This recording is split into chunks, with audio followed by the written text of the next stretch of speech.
여러분 안녕하십니까? 시사도민고 김옥 교수의 이슈 여러분과 함께 시작합니다. 대한민국 온 산하가 봄빛으로 아름답습니다. 아름다운 진달래 개나리 그리고 목련과 여러 산꽃들이 피어나는 시절입니다. 그러나 또 아픔도 있었습니다. 강원도에서 일어난 산불로 엄청난 규모의 이 강원도 지역이 불꽃으로 타버리고 말았습니다. 많은 이재민이 발생했고 또 많은 피해도 있었습니다. 국민들께서 가슴 아파했고 또 강원도에서 집을 잃고 불에 탄 들판을 허무하게 바라보는 우리 강원도민을 위해서 우리 국민들이 따뜻한 온정의 손길을 보내주실 것으로 믿습니다. 자, 그 가운데 이번 산불을 진압하는 데 있어서 청와대와 국무총리실 그리고 우리 정부가 상당히 발빠른 행보를 보였습니다. 많은 언론들이 이에 대해서 정말로 이런 자연재해에 대해서 제대로 준비된 자세로 잘 대처했다라는 평가를 내놓았습니다. 그 중심에 문재인 대통령의 그런 리더십이 있었습니다. 강원도 현장을 직접 찾았고 또 바로 사고가 나자마자 NSC를 소집하고 이 자리에서 전 국민적인 역량을 모아라 라는 지시를 내렸습니다. 그래서 전국에서 거의 1000여 대에 가까운 소방차들이 집결을 했습니다. 아마 그 시간에 대한민국의 모든 고속도로가 빨간 소방차들이 강원도를 향해서 전국 곳곳에서 이렇게 달려가는 그런 모습들 아마 역사상 처음 있는 일이 아닌가 싶습니다. 바로 대통령의 지시였기 때문에 그런 상황이 발생을 했습니다. 자, 문재인 대통령이 2017년 5월 9일 대통령에 당선이 됐습니다. 이제 2년여가 흘렀습니다. 이제 문재인 정부에 대해서 국민들이 과연 무슨 일을 했는지 비판하고 감시하고 또 심판하는 그러면서 잘했을 경우에는 박수를 쳐줄 거고 또 못했거나 성적이 나쁠 경우에는 비판의 목소리가 나올 겁니다. 일단은 실망하는 국민의 목소리도 상당히 많습니다. 그것은 단적으로 지지율이 보여줍니다. 집권 초기에 80% 거의 90%에 육박했던 지지율이 최근에는 40%대 중반으로 하락했습니다. 거의 반토막이 난 셈입니다. 그 부분에 있어서는 분명하게 정부에서 제대로 대처하지 못한 점이 있고 국민들의 실망도 있었을 것으로 보입니다. 자, 문재인 대통령 집권과 함께 그의 따뜻했던 여러 가지 면모들이 국민들의 사랑을 받았던 시절 굉장히 지지율이 높았습니다. 아시다시피 문재인 대통령은 부산에서 변호사로 활동했던 법조인 출신입니다. 그러면서 여러 가지 인권 변호사로서 활동을 했었고요. 그 당시에 노무현 전 대통령과 함께 이런 법률 활동을 하면서 대한민국의 민주주의를 위한 민주화 운동을 벌였고 또 많은 기여를 했습니다. 그리고 이후에 또 국민들을 위해서 여러 가지 활동을 했었고 노무현 정부가 출범한 이후에는 민정수석을 거쳐서 또 비서실장까지 역임을 했습니다. 그런 많은 정치적 경험을 가지고 문재인 대통령이 일을 했었고요. 그래서 아마 우리 국민들은 문재인 대통령이 충분하게 대한민국 정부를 이끌 역량을 가지고 있을 거다라는 그런 기대감을 가졌을 겁니다. 그렇지만 18대 대선에서는 출마해서 당시에 박근혜 후보에게 패배했고 낙선을 했습니다. 그러나 제19대 2017년 벌어진 19대 대선에서 승리하면서 결국은 대통령으로 청와대에 입성을 했습니다. 우리들은 따뜻한 그의 모습을 기억합니다.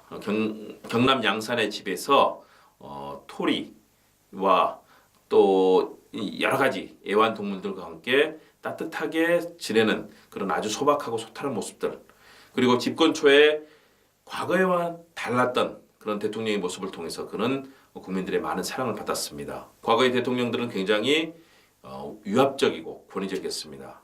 그러나 문재인 대통령은 참모들과 함께 와이셔츠만 입은 채 차를 마시면서 회의하고 자기 자신이 높은 지위가 아니라 온 국민과 함께한다는 소박하고 소탈한 그런 면모를 보여주면서 서민적인 대통령의 그런 이미지를 잘 보여줬고 또 실제로도 그런 삶을 보여줬습니다. 그렇기 때문에 집권 초반 굉장히 높은 그런 지지율을 보였습니다. 지금 돌아본다면 문재인 대통령의 집권 초반 상당히 많은 기대가 있었습니다. 노동이라든가 환경 분야 이런 사회 문제를 잘 풀어줄 것이다. 또 경제도 이 노동계와 또 경영경제계와 함께 호흡하면서 잘 풀어줄 것이다. 남북관계 잘 풀 거다. 이런 기대를 했습니다. 가장 잘 들어맞았던 것이 외교 문제와 남북관계였습니다. 미국의 트럼프 대통령과 북한의 김정은 국무위원장이 함께 호응하면서 남북 정상회담이 열리고 북미 정상이 회담이 열리고 또 한미 정상이 회담이 열렸습니다. 지금 한미 간의 관계는 역대 어느 때보다 가장 친화력이 높고 또 외교적으로도 성과를 만들어내는 그런 시기를 보내고 있습니다. 어느 역대 대통령보다 많은 정상회담 그리고 전화 통화를 통해서 문재인 대통령과 트럼프 대통령은 정상 간의 이런 격이 없는 대화를 만들어가고 있습니다. 외교 정책에도 이를 반영하고 있습니다. 그리고 남북 관계 과거에 냉전적이고 대결적인 그런 상황에서 지금 물론 어려움도 있습니다. 왜냐하면 북미 관계, 북미 정상회담이 아직은 어려움을 겪고 있는 시기이기 때문입니다. 그럼에도 불구하고 남북 관계 서로 신뢰와 또 앞으로의 발전의 가능성을 만들어내는 여러 징후들이 있습니다. 아직도 물론 갈 길은 멉니다. 그럼에도 불구하고 과거에 비해서 좋은 그런 성과를 만들어내고 있는 것은 분명해 보입니다. 문제는 민생과 경제 문제입니다. 민생 분야 서민들의 어려움이 커지고 있습니다. 전 세계적으로 사회적 양극화는 굉장히 중요한 화두입니다. 미국도 마찬가지고 프랑스도 마찬가지고 유럽도 그렇고요. 전 세계가 빈부격차가 지구상 가장 벌어져 있고 가장 어려운 시기입니다. 부자는 더욱더 부자가 되고 어려운 이들은 더욱더 힘들어지는 부익부, 빈익빈의 그런 상황이 이어지고 있습니다. 청년들의 일자리가 만들어지지 않고 있습니다. 산업 구조가 변했습니다. 제조업이 지금은 더 이상 활성화되어 있지 못합니다.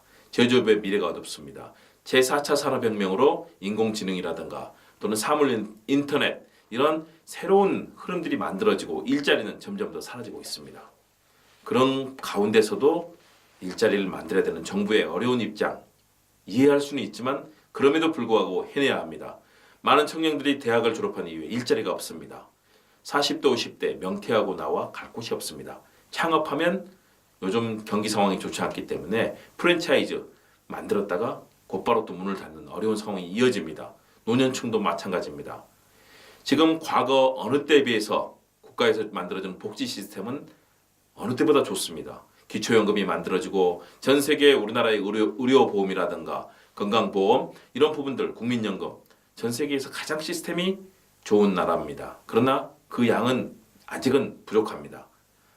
그렇기 때문에 많은 국민들이 느끼는 체감지수 굉장히 어렵습니다. 이제 정부가 이런 부분에 대해서 뭔가 유능하고 실력 있는 모습을 보여줘야 합니다. 국회 상황이 어렵습니다. 야당은 특히 국정농단으로 전직 대통령을 감옥에 보낸 자유한국당을 비롯한 정당들은 극단적인 반발을 하면서 문재인 정부의 개혁적인 입법 성공을 계속 방해하고 있습니다. 왜냐하면 자신들이 성공하기 위해서는 문재인 정부의 개혁이 성공해서는 안 되기 때문에 입법을 거의 대부분 다 차단하고 있습니다. 새로운 법이 만들어지지 못하는 그런 국회 내의 입법 불능 상황이 이어지고 있습니다. 또 재정을 투입하고 예산을 투입해야 되지만 이런 부분 역시 추경이라든가 이런 부분에 있어서 야당의 반발이 굉장히 극심합니다. 정부가 하고 싶어도 쉽지 않습니다. 아마 이번 강원도 산불에 대해서도 강원도 산불을 비롯해서 여러 가지 상황에 대해서 아마 추경이 추진이 될 겁니다. IMF가 공고한 9조에서 10조를 해야 하지만 또 야당과의 절충을 통해서 추경 규모도 아마 상당히 줄어들 겁니다. 그렇다면 2019년 5월 9일 이제 임기 2년을 마치고 3년 차에 접어드는 문재인 정부 앞으로 어떻게 해야 할까요? 저는 지금부터 심기일전에서 국정의 성공을 위해서 만들어 나가야 될 중요한 정책과 또 리더십을 보여주는 것이 굉장히 중요하다고 봅니다.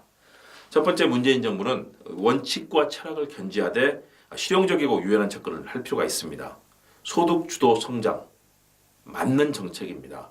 전 세계가 이미 소득 주도 성장 복지 시스템을 강화하는 소득 주도 성장으로 나가고 있습니다. IMF도 세계은행도 다 이것을 권고하고 있는 정책입니다. 대신에 이 정책을 빠르게 펼치거나 속도의 조절이라든가 또는 내용의 완급을 조절하지 못하면 정책은 실패할 수가 있습니다. 원칙을 견지하되 그러나 내용에 있어서는 굉장히 유연하게 노동계와 협상하고 또 경제 경영계 기업과 협상하면서 그 부분들의 성공적인 그런 집행을 위해서 태도를 취할 필요가 있습니다. 유연하고 또 실용적인 접근을 통해서 이런 원칙의 성공을 만들어내야 합니다. 두 번째는 좀 인재 등용에 있어서 정말 원칙을 가질 필요가 있습니다. 개혁적이고 또 대한민국 민주주의의 가치에 충실한 인재를 등용하는 것은 맞습니다. 그럼에도 불구하고 중도 성향 또는 보수 성향의 인재들도 유능하다면 적극 영입해야 됩니다. 대통령이 직접 나서서 삼고초려하면서 임기 초에 또는 집권 전의 마음으로 돌아가야 합니다. 그들을 만나서 영입하고 국정의 성공을 위해서 함께해 줄 것을 요청해야 합니다. 인재를 두루두루 써야 합니다. 요즘 많은 분들이 얘기합니다. 친문, 친노 진영에 있는 사람들만 등용하는 것 아니냐 이런 비판의 목소리가 있습니다. 그래서는 절대 안 됩니다. 내 인재 풀에 갇혀 있어서는 안 됩니다. 중도 성향 또 새로운 젊은 인재도 적극적으로 발굴하고 그들을 영입해야 합니다. 과거에 김대중 대통령이 임기가 시작됐을 때 김중관 비서실장이라든가 또는 진보적이지 않았던 민주진영에 속하지 않았던 그런 보수 성향의 인재들을 적극 영입해서 국정의 성공을 만들어냈던 그런 기억을 되짚어야 될 겁니다.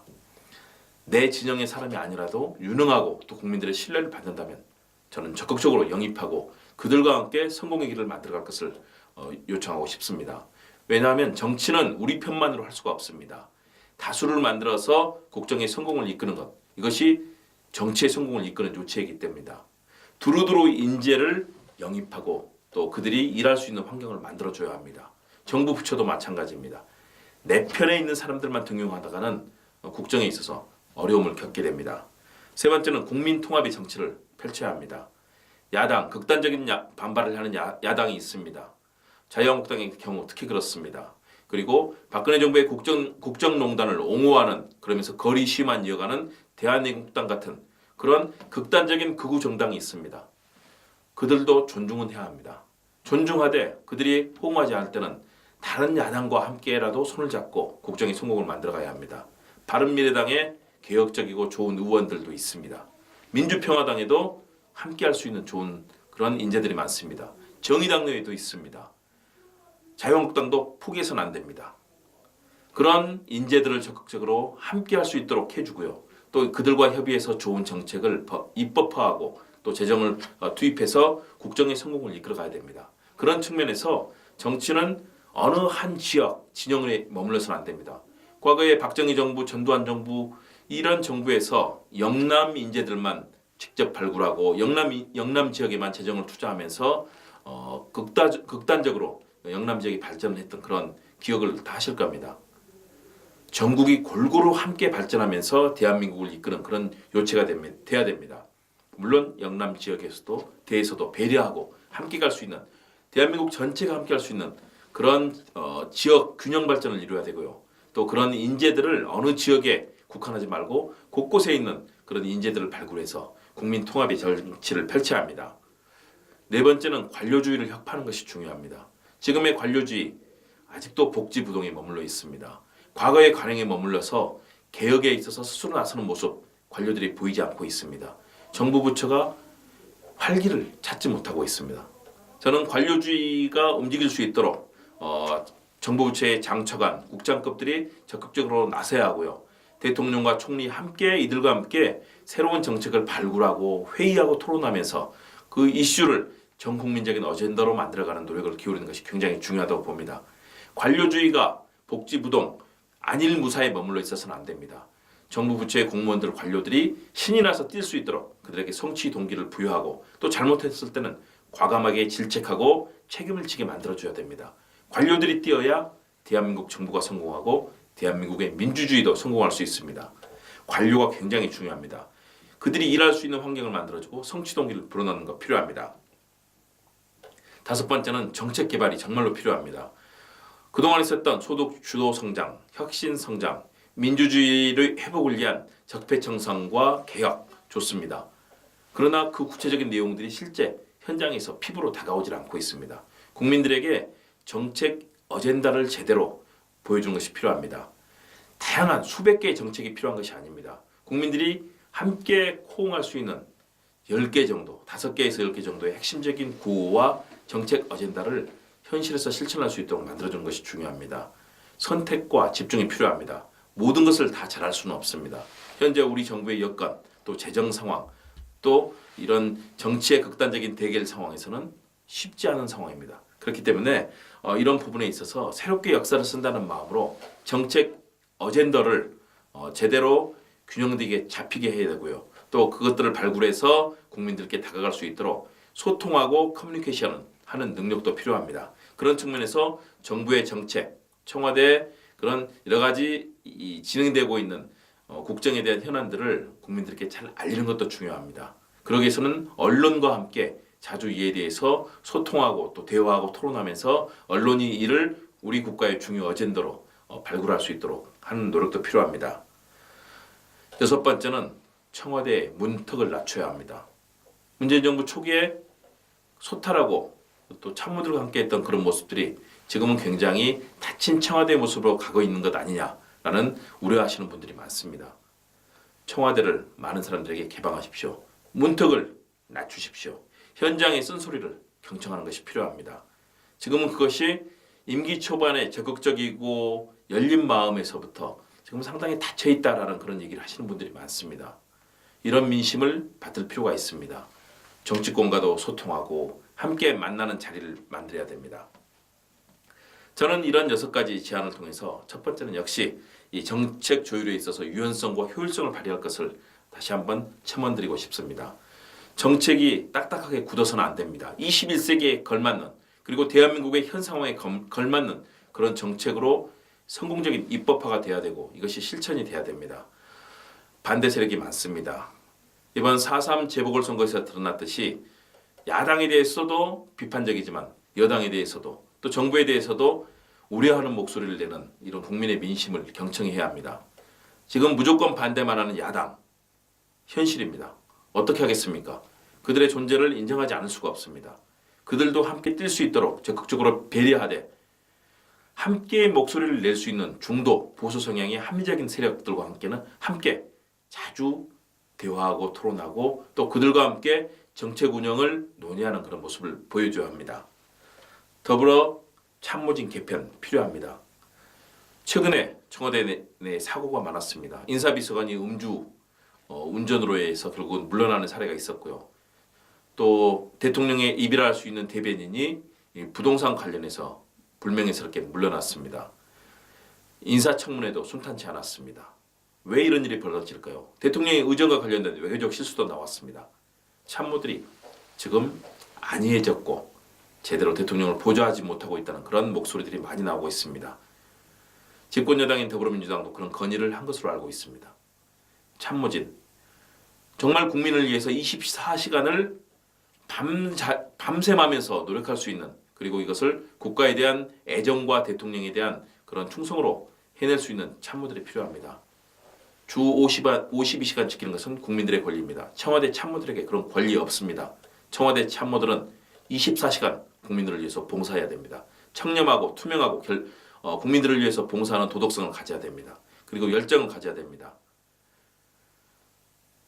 내 권리를, 내 기본권을 지키고 싶다라고 얘기하면서 대통령 보좌에 소홀한 참모들 당장 잘라내야 됩니다. 24시간을 국가와 민족을 위해서 또 대통령과 국민을 위해서 쓰겠다는 사람들을 참모로 기용해야 합니다. 그들이 온몸을 다해서 헌신할 때 국민들은 청와대를 믿을 겁니다.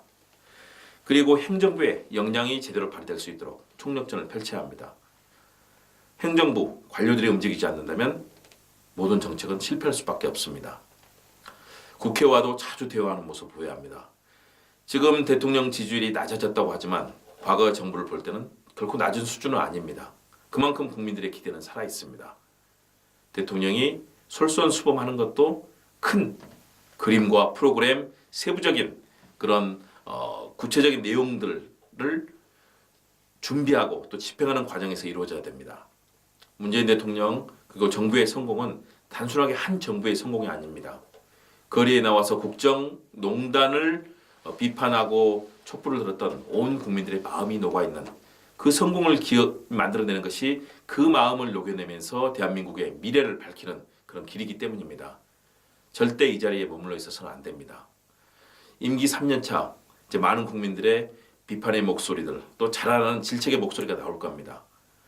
그 순간에 더욱더 준비된 자세로 입법부와 협의하고 사법부의 독립성을 보장하면서도 국민들이 성공할 수 있는 길들 일반 서민들이 노후에도 불안하지 않고 내 할 일을 할 수 있는 그런 나라 청년들이 직업을 구하고 자신들의 꿈을 펼칠 수 있는 나라, 그런 나라를 만들어야 합니다. 그러기 위해서는 문재인 정부 꼭 성공해야 합니다.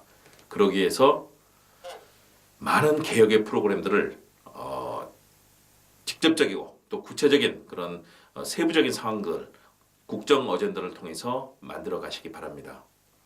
오늘의 이 자리에 머무를 때 우리에게 성공은 없습니다. 단재 신채호 선생은 그렇게 얘기했습니다. 역사는 아와 비아의 투쟁이라고 했습니다. 많은 갈등 상황이 있을 겁니다. 그 투쟁의 길을 협상을 통해서 만들어내야 합니다. 또 조정력을 통해서 만들어내야 합니다. 넬슨 만델라 대통령이 그런 얘기를 했습니다. 나는 자주 넘어진다. 그런데 그 자주 넘어지는 데서 내 몸을 일으켜 세우고 그 좌절을 극복하는 데서 내 삶을 살아왔다고 얘기했습니다. 인종탄압과 정부의 여러 가지 압박에도 불구하고 넬슨 만델라 대통령 인간의 가치, 민주주의를 성공적으로 만들어냈습니다. 그래서 남아공이 지금 가장 존경받는 그리고 아프리카에서 가장 잘 사는 나라 중에 하나가 됐습니다. 대한민국은 세계가 존중하는 민주주의의 선도국가입니다. 촛불혁명에 대해서 세계 민주주의를 이끈 국가로 전 세계는 찬사를 보냈습니다. 한강의 기적도 이뤄냈습니다. 다 우리 국민들이 부지런하고 노동자들이 밤샘하면서 만들어냈던 기적입니다. 이제 정부의 성공을 이끌어내기 위해서 국민들이 단합해야 되고 또 문재인 대통령을 비롯한 국정 운영의 책임자들은 헌신하면서 그런 성공적인 세부 프로그램을 만들어가야 합니다. 시간이 많이 주어진 것은 아닙니다. 함께 노력해야 됩니다. 오늘의 직설직설, 오늘의 정론직설은 성공하는 대통령을 함께 만들어보자. 이 말씀을 드리면서 오늘의 시사 도민고 김옥 교수의 이슈 마치도록 하겠습니다. 시청해 주셔서 고맙습니다. 여러분 감사합니다.